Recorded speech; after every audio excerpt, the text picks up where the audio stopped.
नमस्कार विद्यार्थी आणि पालक मित्रांनो, मी किशोर कारसेकर स्टुडंट्स हेल्पलाइन सेंटर मध्ये आपल्या सर्वांचं स्वागत आहे। तर या व्हिडिओमध्ये आपण माहिती घेणार आहोत, जर आपल्याला अदर राज्यामध्ये ऍडमिशन घ्यायचं असेल तर आपल्याला कोणत्या गोष्टीचा प्रामुख्याने विचार करणं गरजेचं आहे, त्याबद्दल आपण डिटेल इन्फॉर्मेशन घेणार। मग ते ऍडमिशन आपलं MBBS चं असेल, BDS असेल, BMS असेल किंवा BHMS असेल, यापैकी कुठलंही ऍडमिशन जर आपण अदर राज्यासाठी या ठिकाणी घेत असेल तर आपल्याला प्रामुख्याने ज्या गोष्टी पाहायच्या आहेत या सर्व गोष्टीबद्दल आपण माहिती घेणार। तर सर्वप्रथम आहे की आपल्याला ज्या राज्यात ऍडमिशन घ्यायचं आहे, ज्या राज्यामध्ये आपल्याला ऍडमिशन घ्यायचं आहे त्या राज्याची आपल्याला वेबसाईट क्लिअर माहिती असणं गरजेचं आहे।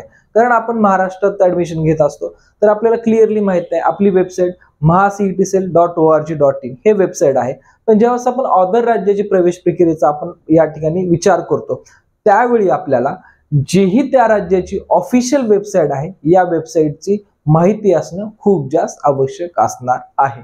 त्यासोबतच आपल्याला ज्याही राज्यामध्ये आपण प्रवेश प्रक्रियेमध्ये भाग घेतो तर त्या प्रवेश प्रक्रियेचे जे काही प्रवेश प्रक्रिया म्हणा अथवा काउन्सिलिंग म्हणा, त्या प्रवेश प्रक्रियेचे आपल्याला जेही महत्त्वाचे रूल्स आहेत ते रूल्स अँड रेग्युलेशन्स माहित असणं गरजेचं आहे। आता हा पॉइंट का महत्त्वाचा आहे, कारण जसं आपल्या महाराष्ट्र राज्यामध्ये नीट एक्झामिनेशन नंतर आपली रजिस्ट्रेशनची प्रवेश प्रक्रिया चालू होती, पण असे बरेच काही राज्य आहेत त्याच्यामध्ये कर्नाटक असेल, केरळ असेल, याच्या रजिस्ट्रेशन किंवा याची काउन्सिलिंग प्रवेश प्रक्रिया ही नीट एक्झामच्या अगोदरच या ठिकाणी करून घेतली जात असते। आणि ज्यावेळेस नीटचा रिझल्ट लागतो त्यानंतर त्या ठिकाणी डायरेक्टली कॅप राऊंड प्रवेश प्रक्रियेसाठी या ठिकाणी सुरुवात केली जाते, किंवा जेही प्रोव्हिजनल मेरिट लिस्ट असेल, फायनल मेरिट लिस्ट असेल, या याद्या आपल्या लागत असतात। तर त्यामुळं प्रत्येक या ठिकाणी स्टेटची जशी वेबसाईट वेगवेगळी असते तसं काउन्सिलिंग प्रवेश प्रक्रिया सुद्धा वेगळी असते। समजा महाराष्ट्र असेल, केरळ असेल, कर्नाटक असेल, याच्या जशा वेबसाईट वेगवेगळ्या असतात तसंच त्यांच्या रूल्स रेग्युलेशन सुद्धा वेगवेगळे असतातच। त्या रूल्स रेग्युलेशन मध्ये या ठिकाणी रजिस्ट्रेशन प्रोसेसचे रूल्स रेग्युलेशन बद्दल जर विचार करायचा असेल तर बऱ्यापैकी काही स्टेटमध्ये तुम्हाला रजिस्ट्रेशनसाठी जवळपास या ठिकाणी 1 लाख 2 लाख अशी अमाऊंट सुद्धा या ठिकाणी घेतली जाते। हे अमाऊंट तुमची असते सिक्युरिटी डिपॉझिट। यामध्ये जर तुमचं ऍडमिशन त्या कॉलेजेस किंवा त्या स्टेटमध्ये झालं तर ते अमाऊंट तुमची कन्सिडर होते, कॉलेजमध्ये नसेल तर तुम्हाला काहीच मिळालं नाही तर हे अमाऊंट नॉट म्हणजे रिफंडेबल सुद्धा असते। त्यामध्ये जर तुम्हाला कॉलेजचं ऍडमिशन मिळालं आणि तुम्ही जर घेतलं नाही तर त्यामध्ये जे काही रूल्स आहेत, समजा पहिल्या राऊंडचा रूल्स असेल किंवा दुसऱ्या राऊंडचा रूल असेल, त्यामध्ये ते अमाऊंट नॉट रिफंडेबल सुद्धा राहू शकते। बऱ्याच वेळेस जेव्हा आम्ही काउन्सिलिंग प्रवेश प्रक्रिया वेगवेगळ्या राज्याच्या या ठिकाणी कंडक्ट करत असतो त्यामध्ये बरेच विद्यार्थी या गोष्टीमध्ये थोडंसं अडचणीत आलेले दिसून येतात, कारण प्रत्येक राज्याचे हे पेमेंट रिफंडचे ते काही रूल जे असतात हे वेगळे असतात। त्यामुळे बऱ्याच वेळेस मुलांच्या या ठिकाणी ऍडमिशन न घेता सुद्धा बरीच अमाऊंट या ठिकाणी गव्हर्नमेंटकडे अडकून राहते। त्यामुळे या गोष्टीचा सुद्धा खूप जास्त अभ्यास असणं महत्त्वाचं असणार आहे। त्यानंतर कॅप राऊंड हा एक इतका महत्त्वाचा पार्ट आहे, कारण कॅप राऊंड काही स्टेटमध्ये जर पाहिला असता, महाराष्ट्र राज्य किंवा कर्नाटक किंवा केरळ या राज्याचा आपण रजिस्ट्रेशनचा विचार केला असता, या रजिस्ट्रेशन प्रोसेसमध्ये जे विद्यार्थी पहिल्या राऊंडच्या अगोदर रजिस्ट्रेशन मध्ये आहेत त्याच विद्यार्थ्याचा ऍडमिशनचा विचार केला जातो शेवटच्या राऊंड पर्यंत। आणि त्या सर्व म्हणजे बऱ्यापैकी बऱ्याच राज्यामध्ये आपल्याला जर 2 राज्य जर सोडले तर बऱ्याच राज्यामध्ये आपल्याला रजिस्ट्रेशन प्रवेश प्रक्रिया ही अगोदरच कॅप राऊंड 1 च्या अगोदरच केली जात असते। पण याच्यात आपल्याला राजस्थान असेल किंवा मध्य प्रदेश असेल, या 2 राज्यामध्ये आपल्याला राऊंड 2 नंतर जे आउटसाइड महाराष्ट्र कॅन्डिडेट आहेत किंवा आपल्याला महाराष्ट्रातल्या कॅन्डिडेटला जर त्या राज्यात ऍडमिशन घ्यायचं असेल तर त्या ठिकाणी आपल्याला ऍडमिशन प्रवेश प्रक्रियेसाठी कॅप राऊंड 2 च्या नंतर या ठिकाणी रजिस्ट्रेशन करावं लागतं। कॅप राऊंड 2 च्या नंतर कुठले राज्य आहे, त्यामध्ये प्रामुख्याने राजस्थानमध्ये आणि आपल्याला मध्य प्रदेशमध्ये, या 2 राज्यामध्ये आपल्याला कॅप राऊंड 2 च्या नंतर आपल्याला रजिस्ट्रेशन करावं लागतं।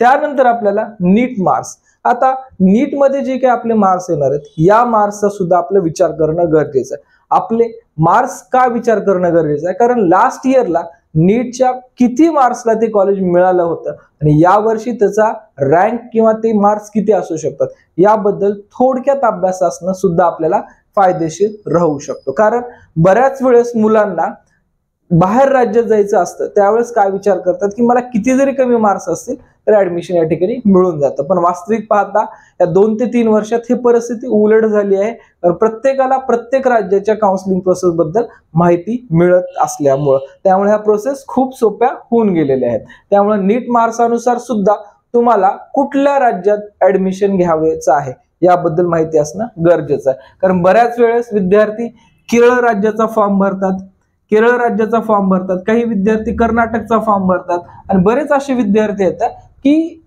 प्रत्येक राज्यामध्ये या ठिकाणी काउन्सिलिंग मध्ये पार्टिसिपेट करायचा विचार करतात. त्यांनी विचार करावा, पण कुठल्या केसमध्ये जर आपले मार्क खूपच कट्टाकट्टी आहेत, जर आपल्याला केरळ या राज्यात ऍडमिशन घ्यायचं असेल तर मिनिमम आपल्याला 530 मार्काच्या पुढे मार्क्स असतील तर आपल्याला या ठिकाणी फायदा होऊ शकतो. तसंच कर्नाटकमध्ये जर आपल्याला ऍडमिशन घ्यायचं असेल तर मिनिमम या ठिकाणी 517 मार्काच्या पुढे मार्क्स असतील तर आपल्याला या काउन्सिलिंगचा फायदा होऊ शकतो. हे मार्क्स MBBS चे आहेत, BDS BMS चे याच्यामध्ये कमी मार्क्सला पण या ठिकाणी होऊ शकतं. किंवा जर आपल्याला कर्नाटक असेल, मध्य प्रदेश असेल, वेस्ट बेंगॉल असेल या राज्यामध्ये जर ऍडमिशन घ्यायचं असेल आणि आपले मार्क्स जवळपास 310 320 या रेंजमध्ये असतील तर आपल्याकडं आपलं बजेट जास्त असेल तर आपण या राज्यातील सेमी गव्हर्नमेंट ऍज वेल ऍज डीम्ड युनिव्हर्सिटीचा विचार करू शकतात. स्पेसिफिकली हे कंडिशन फॉलो होती कर्नाटकासाठी आणि तेलंगणासाठी. तेलंगणामध्ये पण सुद्धा आपल्याला जर आपल्याकडे बजेट जास्त असेल तर त्या ठिकाणी शेवटला ऍडमिशन प्रवेश प्रक्रियेच्या आपलं बजेट निगोशिएशन करून आपण या ठिकाणी ऍडमिशन मिळवू शकतो. कर्नाटक झालं त्या प्रकारे तेलंगणा झाल्या, 2 राज्यामध्ये या गोष्टी शेवटला दरवर्षी आम्ही पाहिल्याच आहेच त्यामध्ये. त्यामुळे विद्यार्थी पालकांनी जर कमी मार्क्स असतील, आपल्याला बजेट पण जास्त घालायचं नसेल तर शेवटपर्यंत थांबायची तयारी असणं गरजेचं आहे. बऱ्याच वेळेस विद्यार्थी पालकांना सध्या कॉलिंग चालू आहेत, मेसेजिंग चालू आहेत की तुम्हाला लो बजेटमध्ये MBBS सीट मिळवून देऊ. याची काहीच आवश्यकता नाहीये. तुम्हाला कुठल्या मार्क्सला कुठं आणि किती अमाऊंटला कॉलेज मिळेल इन डिटेल इन्फॉर्मेशन आम्ही आपल्याला प्रोव्हाइड करत आहोत. आणि हे इन्फॉर्मेशन तुम्ही क्रॉस चेक जरी केलं कॉलेज वेबसाईट वरती तरी मोर दॅन सफिशियंट असणार आहे. कारण या ठिकाणी तुम्हाला जेही प्रोसेस असणार आहे टोटली ट्रान्सपरंट प्रोसेस असणार आहे. ते मॅनेजमेंट ऍडमिशन असू द्या या तुमचं मेरिट मधून ऍडमिशन असू द्या, या दोन्ही गोष्टीमध्ये तुम्हाला व्यवस्थित इन्फॉर्मेशन देऊनच तुमच्या काउन्सिलिंग प्रोसेस आपण या ठिकाणी करत असतो. नेक्स्ट पार्ट आहे स्टेट लिस्ट. आता सर्वात महत्वाचं, जसं मी तुम्हाला मार्क्स अनुसार सांगितलं तसं विद्यार्थ्याच्या काही प्रायोरिटी असायला पाहिजे की मला कुठल्या स्टेटमध्ये ऍडमिशनसाठी पार्टिसिपेट करायचं. कारण विद्यार्थी आपले मार्क्स लो असल्यामुळे थोडासा या ठिकाणी कन्फ्युजन मध्ये असतो किंवा घाबरलेल्या परिस्थितीत असतो. तर त्याचाच फायदा बरेच लोक या ठिकाणी घेत असतात. पण आपण असं होता कामा नये. आपल्या मार्क्स अनुसार आपणास जवळपास 19 स्टेटमध्ये आपल्याला ओपन स्टेट मधून आपल्याला जाता येतं. त्या 19 स्टेट पैकी कुठल्या प्रायोरिटी म्हणजे कुठल्या स्टेटला जास्त प्रायोरिटी द्यायची हे स्टेट लिस्ट बनवणं आवश्यक आहे. त्याच लिस्टमध्ये आपल्याला कॉलेज लिस्ट बनवत असताना आपण समजा स्टेट लिस्ट त्या कॉलेजची आपण स्टेटची काढून टाकली, त्या स्टेटमध्ये आपल्याला कुठले कॉलेजेस घेतात आणि कॉलेजेस घेत असताना लक्षात घ्या आपण ज्यावेळेस महाराष्ट्राच्या बाहेर एखाद्या प्रवेश प्रक्रियेसाठी जात असतो त्यावेळेस आपल्याला जे कॅटेगरी बेनिफिट मिळणार आहे हे कॅटेगरी बेनिफिट या ठिकाणी ऑलमोस्ट मिळणार नाहीये. मग तो विद्यार्थी कुठल्याही कॅटेगरीचा असू द्या त्या विद्यार्थ्याला कॅटेगरी बेनिफिट मिळत नसतं. तो सर्व विद्यार्थी ओपन कॅटेगरी मधनच जात असतात.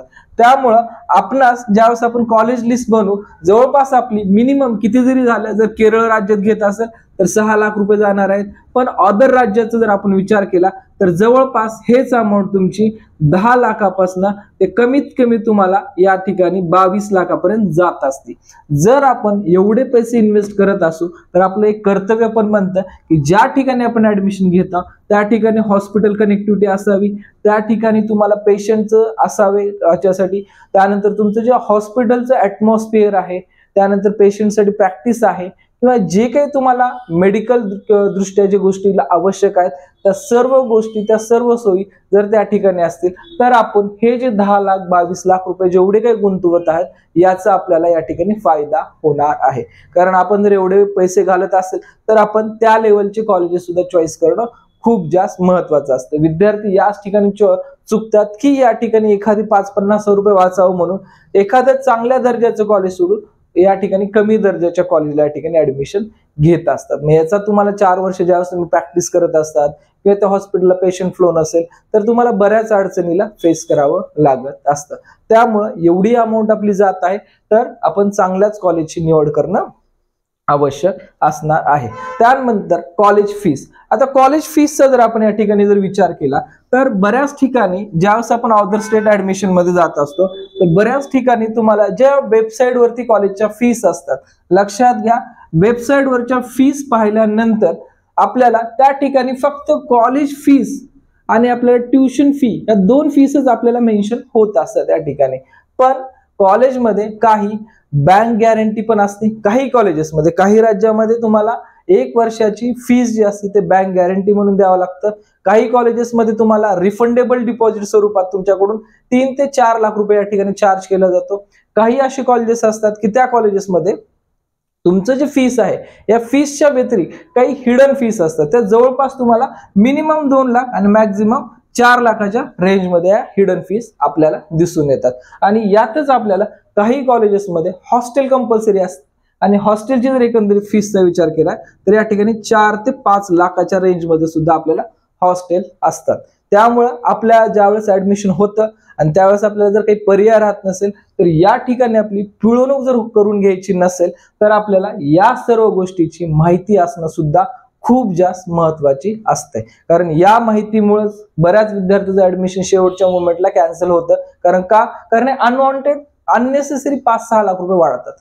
त्यामुळे विद्यार्थ्यांनी जर आपण या ठिकाणी कॉलेजची निवड केली असेल तर त्या कॉलेजच्या सर्व फीस बद्दल माहिती करून घ्या. दुसरी गोष्ट, जर आपल्याला वेबसाईटवर किंवा अदर सोर्सने इन्फॉर्मेशन मिळत नसेल तर त्या ठिकाणी कुठला कॉलेजमध्ये एखादा आपला मित्र निघू शकतो का किंवा एखादा सिनियर आहे का त्याच्याकडून आपल्याला त्या कॉलेजचा एक्झॅक्ट फीडबॅक मिळत असतं.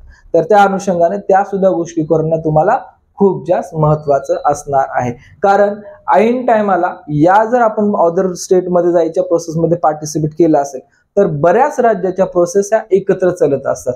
त्यावेळेस आपली गोंधळाची परिस्थिती होण्यापेक्षा तुम्ही ज्यावेळेस आपला नीट रिझल्ट येईल त्याच वेळेस त्या स्टेटमधले जे काही कॉलेजेस आहेत आणि त्या कॉलेजेसचे फी स्ट्रक्चर अशी लिस्ट बनवा आणि लिस्ट बनवून त्यावरती काम करायला सुद्धा चालू करा की जेणेकरून तुमचे लो मार्क्स असताना सुद्धा तुम्हाला चांगल्यातलं चांगलं कॉलेज मिळू शकतं.